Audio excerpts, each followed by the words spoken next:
Alencar. Você consegue explicar um pouco quem foi José de Alencar? Olha, realmente, eu li José de Alencar, era no ensino médio. Achei bem interessante a escrita dele. Ele é um nordestino, né? Ele nasceu em Fortaleza. Ele morreu aqui, no Rio de Janeiro, por volta de 1877. Achei bem interessante a obra dele. Foi um romance histórico, nacionalista. O livro também fala muito sobre isso, a questão do nacionalismo brasileiro. Achei muito interessante. Além dele não ser só escritor, né? Ele é político e também um jornalista. Então achei muito interessante. Mas o que está te interessando em saber mais sobre José de Alencar? Por exemplo, uma coisa que eu também aprendi é que ele fundou uma revista. E você sabia, por exemplo, que o Guarani inicialmente foi publicado em folhetins nessa revista, só para depois ser publicado como livro. Nossa, não sabia. É bem Achei interessante. muito interessante. Porque o Alencar, ele colhia as opiniões dos leitores. E ele seguia publicando cada capítulo, considerando as opiniões dos leitores. Tipo uma telenovela de hoje em dia. Sim, e pelo que a gente percebe dentro da literatura, é que foi recebida com muito apreço. Tanto que tiveram, né, vários capítulos, teve o Guarani, a Iracema, a Senhora, que narra também esse contexto histórico nacionalista, trazendo o contexto indígena e a cultura brasileira, reforçando e trazendo mais sobre o nacionalismo nacional. Então, você falou que José de Alencar era nacionalista. Na literatura dele, quando a gente olha para o Guarani, ele busca trazer essa representatividade da cultura brasileira, o indígena. Ele traz o indígena como um herói, um ato herói. Ele busca, no caso, falar sobre essas questões dentro do livro dele. Então ele aborda, de fato, o que a gente percebe no Peri, né, esse ato histórico, tentando salvar o tempo inteiro a musa, a Cecília. Então ele foi muito elogiado também pelo Machado de Assis, pelo Joaquim Maria de Jesus. Foi muito bem recebido. Então ele trabalha assim, o nacionalismo, o liberalismo, trazendo então o que a gente pode falar assim, sobre o romantismo, a primeira pegada do romantismo. E de fato o José de Alencar traz isso pra gente no livro do Guarani, trazendo esses atos históricos e heróicos, mais na percepção indígena. Eu achei interessante sobre a questão do folhetim, isso eu não tinha visto. Você poderia explicar?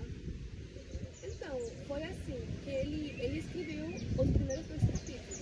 Aí ele publicou como folhetim nessa revista. Aí começou, o público a se interessar muito por essa história. E, então, na narração dele também se percebe que depois, a partir do 3º capítulo, ele publicou capítulo por capítulo diariamente. Imagina. Eu imagino que foi muito difícil para ele. Com certeza. E receber também essa volta, né? Você escrever no público, com certeza, deve ter interagido bastante. Sim, ele mesmo falou assim, que mudou muitos dos estilos dos personagens, foi mudado pelas opiniões dos leitores. Então, no caso, toda a obra ela foi construída no que, então, que podemos dizer, um conjunto, tanto o leitor quanto o autor. Então, esse nível de estudo. Achei muito interessante. O próprio Alencar comentou como o fato de publicar em folhetins influenciou sua escrita do romance. Eu acordava, por assim dizer, na mesa de trabalho e escrevia o resto do capítulo começado no dia antecedente para enviá-lo à tipografia. Depois do almoço entrava para o novo capítulo que deixava e-mail. Saía então para fazer algum exercício antes do jantar. À tarde, até às 9 ou 10 da noite, passava no escritório da redação, onde escrevia o artigo editorial e o mais que era preciso. A primeira parte, do Guarani, é chamada Hoje é Natural. Logo de início, o livro começa retratando o cenário natural. Ele descreve as ervas altas por onde corre o rio Paquetés. Em um trecho, Alencar deixa claro uma metáfora de submissão da natureza ao homem. Num dos trechos em que há essa metáfora da natureza submissa ao homem, Alencar relata: dir-se-ia que, vassalo e tributário desse rei das águas, o pequeno rio, altivo e sobranceiro contra os rochedos, curva-se humildemente aos pés de suzerano. Perde então a beleza selvática, suas ondas são calmas e serenas, como as de um lago, e não se revoltam contra os barcos e as canoas que resvalam sobre elas. Escravo submisso, sofre o lacre do oceano. Essa metáfora é perfeita para ilustrar, em sequência, a descrição dos personagens, desde a família do Dom Antônio de Maris até Peri. Dom Antônio de Maris é a representação perfeita do fidalgo europeu, ou seja, sua figura representa um homem português, assim como sua família representa a conquista do território português e do brasileiro. Há um trecho em que Alencar descreve o Dom Antônio de Maris como um homem de valor, experimentado na guerra, ativo, afeito a combater os índios, prestou grandes serviços nas descobertas e explorações do interior de Minas Gerais e Espírito Santo. Em recompensa do seu merecimento, o governador Mendes Sá lhe havia dado uma cismaria de uma légua com fundo sobre o sertão, a qual depois de haver explorado, deixou por muito tempo na coluna.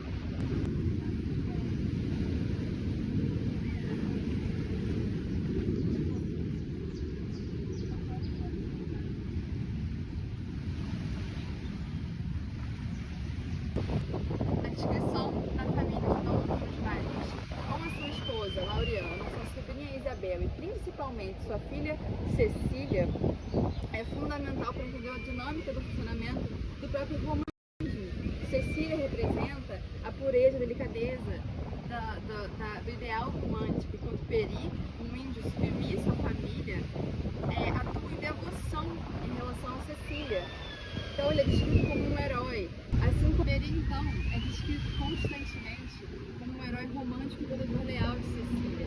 Desde a introdução, ele é retratado como um personagem de habilidades sobre-humanas.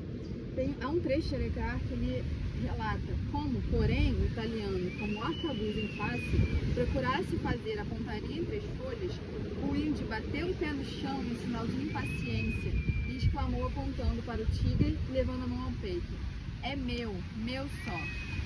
Estas palavras foram ditas em português, com uma pronúncia doce e sonora, mas em tom de energia e resolução. Assim como a descrição heróica do indígena, nesse trecho fica evidente logo em princípio, já que é a primeira frase que Peri profere em toda a obra, que Alencar evidencia a habilidade do indígena em se comunicar em português, língua do colonizador, evidenciando essa relação de submissão entre Peri e a família do fidalgo, já que ele não é um índio selvagem, ele é um índio civilizado. Em seguida, a trama se desenvolve do conflito central, gerado pela tensão entre os aimorés e a família de Dom Antônio de Maris. Diogo, filho de Dom Antônio, mata a filha de um líder indígena dos aimorés, que buscam vingança por sua perda.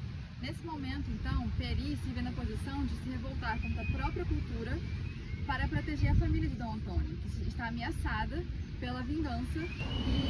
Ainda que a trama central seja o conflito entre aimorés e Dom Antônio de Maris, não há interrupção na descrição da postura romântica que Alencar adota na obra. Há trechos, inclusive, que detalham os tipos diferentes de amor que são postos frente a Cecília.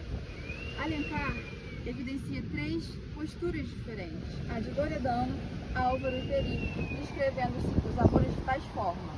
Em Loredano, o aventureiro de baixa extração, esse sentimento era um desejo ardente, uma sede de gozo, uma febre que lhe requeimava o sangue.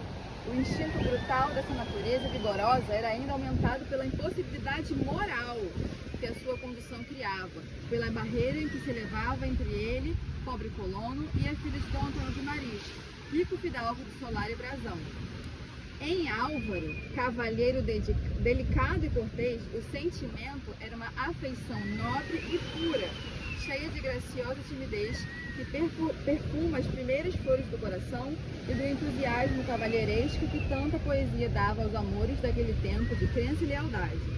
Sentir-se perto de Cecília, vê-la e trocar alguma palavra a custo da albuciada, corarem ambos sem saberem porquê e fugirem desejando encontrar-se, era toda a história desse afeto inocente que se entregava descuidosamente ao futuro, librando-se nas asas da esperança.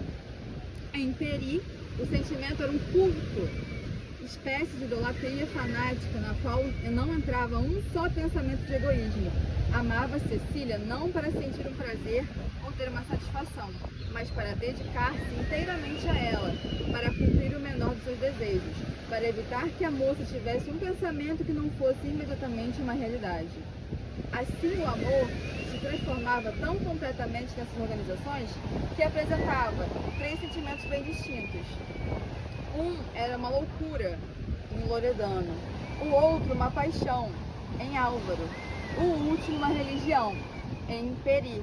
Alencar finaliza com: Loredano desejava, Álvaro amava, Peri adorava. Essa retratação é muito importante para entender o romantismo. Assim, com toda a família morta, com exceção de Cecília, a pedido de Dom Antônio, Peri se consagra como o herói, a figura heróica perfeitamente descrita.